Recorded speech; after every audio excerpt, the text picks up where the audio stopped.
Hello, I'm David. Welcome to our channel. Hello, I'm Sophia too. I'm happy to be here again to entertain you. So today we're jumping into a film that honestly still gives me the creeps years later. We're talking about Orphan from 2009. Oh, definitely. It's one of those films that really sticks with you. And not just as a horror movie, right? It tapped into something deeper. Exactly. It wasn't just jump scares. It was this psychological thing that hit on, I guess, anxieties about family, adoption, identity. Hmm. It was surprisingly complex. Absolutely. And it was directed by Jaume Collet-Serra back in 2009. You had Vera Farmiga, Peter Sarsgaard, and of course Isabelle Fuhrman giving that just, wow, standout performance as Esther. Unforgettable is the word. Yeah. So our mission today is really to unpack this thing. How did it build that awful tension? What made that twist land so hard? And also look at the real world reaction because the controversy was huge, wasn't it? It really poked at some cultural nerves about who we trust and, well, the idea of the other. Right. Let's start with the basics, the setup. We've got the Coleman family, Kate and John. Yeah, and they're already in a fragile place. There's the grief from losing a baby, a stillbirth, which is just devastating. And Kate's history with alcohol is also a factor. So they decide to adopt, to try and heal, maybe fill that gap. Pretty much. And they choose Esther. She's this 9-year-old Russian girl from an orphanage, seems incredibly sweet, artistic, you know, perfect on paper. But it doesn't stay perfect for long. That's the thing, isn't it? Kate, Vera Farmiga's character, she senses something almost immediately. Mm-hmm. There's that line where she says Esther seems too wise, too knowing, like there's something just off, an old soul in the wrong way. Yeah, unsettling. But John, the husband, Peter Sarsgaard's character, he's completely oblivious. He just sees this charming kid who needs love. And that's such a key part of the tension, isn't it? Kate is the only one seeing the danger, but because of her past, the drinking, the trauma, nearly losing their son Daniel in a drowning incident, nobody believes her. She becomes the unreliable narrator in her own life. The classic hysterical woman trope, almost, but played so convincingly by Farmiga. You feel her frustration. Totally. Everyone, especially her husband, thinks she's projecting, that she's paranoid, that maybe she's drinking again. It isolates her. Which, of course, gives Esther more room to operate. Exactly. And we have to talk about Isabelle Fuhrman's performance as Esther. I mean, she was around 12 when they filmed it. Incredible. Yeah. Just incredible. She had this creepy maturity. It wasn't just a spooky kid performance. It felt genuinely sinister. Right, like a predator hiding in plain sight. That performance alone launched Esther into like the modern horror icon discussion. You could feel the intelligence behind the eyes, the manipulation. You see it in how she talks. Her vocabulary is way beyond a typical 9-year-old. How she manipulates the younger sister, Max, who's deaf, which adds another layer of isolation and control. And the violence escalates, but always hidden from John, the father figure she's trying to charm. It builds and builds until Kate finally starts digging.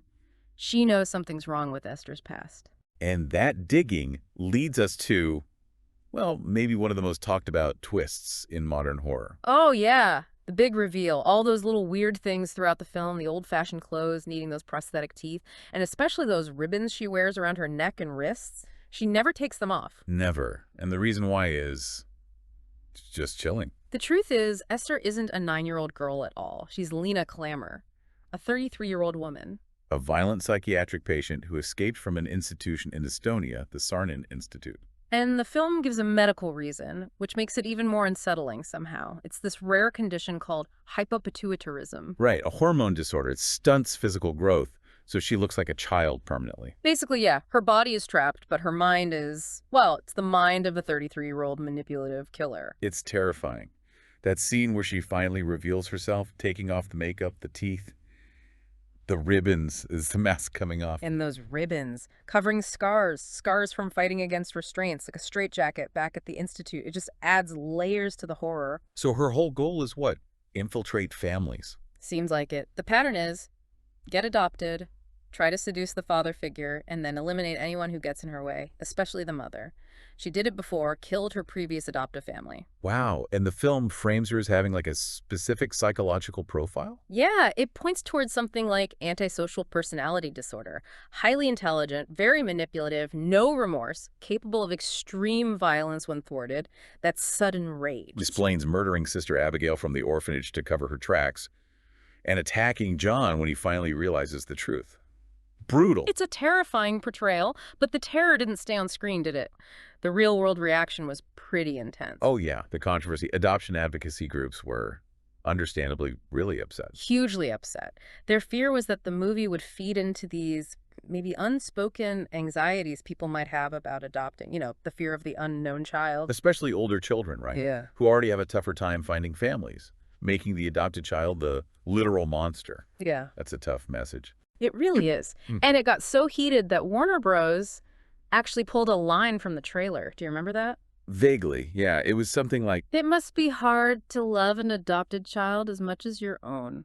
oof. Yeah, you can see why that caused outrage. Yeah. It directly pits biological against adopted children. Exactly. So advocates pushed back hard. Groups like the Christian Alliance for Orphans launched campaigns. They even had a website, orphansdeservebetter.org. What was their angle? They directly challenged the movie's tagline, "There's something wrong with Esther." Their counter was, "There's something wrong with millions of children having no family." That's powerful, shifting the focus back to the real issue. And using facts, pointing out that statistically adopted kids actually do really well, often just as well as or even better than their peers in school and emotionally, fighting the stigma. There was also that concern about kids, adopted kids, getting bullied, wasn't there? Seeing the trailers and facing jokes at school. Yeah, that immediate personal impact. How a movie, just a piece of fiction, can cause real hurt for vulnerable kids. It's a side effect we don't always think about. And then things got even weirder, didn't they? With the real-life parallels. Well, first there was the inspiration. It came out that the script was partly inspired by a real case. Barbora Skrylva. Remind me about that one. She was a Czech woman, 33 years old, found in Norway pretending to be a 13-year-old boy called Adam. She'd escaped from a family back in the Czech Republic, where she'd been involved in some horrific child abuse. So the core idea is an adult successfully posing as a child to infiltrate a family that actually happened. Yeah.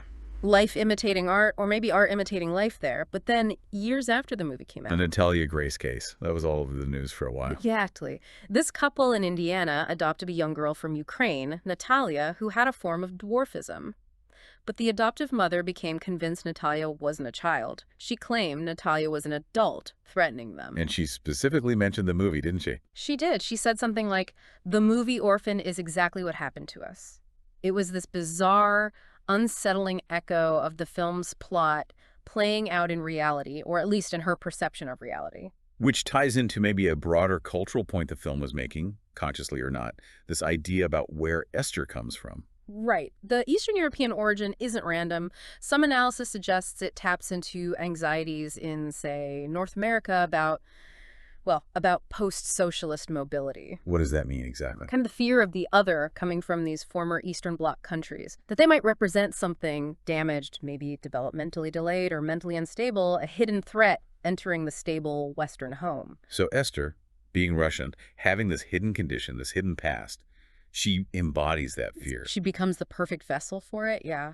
She's foreign, she appears disabled because of the hypopituitarism, and she's revealed to be mentally disordered and violent. She's the threat that slips through the cracks and gets inside the family unit. Wow. So Kate's fight at the end isn't just against a killer. It becomes symbolic, maybe? Defeating this foreign contaminant to restore the safety and purity of the American family. She has to become incredibly violent herself to do it. That really reframes the ending, doesn't it? It makes the horror feel bigger than just one family's tragedy. I think that's why Orphan works so well and why it's still debated. It takes figures we normally see as needing protection, children, orphans, people with disabilities, and flips it, makes them the source of ultimate terror. It mixes that really personal family trauma with these larger, maybe subconscious cultural fears, and puts the audience, like Kate, in a position where the danger is something you just weren't prepared for. Yeah, the enemy was already inside. It really plays on that deep-seated fear. A chillingly effective piece of horror cinema, even with all the controversy. Absolutely. It definitely makes you think about what other fears might be lurking just beneath the surface. Okay, that's all the time we have for this deep dive. If you don't want to miss our next video, subscribe to our channel and ring the bell next to it to be notified of our next video. And if you like today's program, like this video. Thank you for joining us for this look back at Orphan, and goodbye.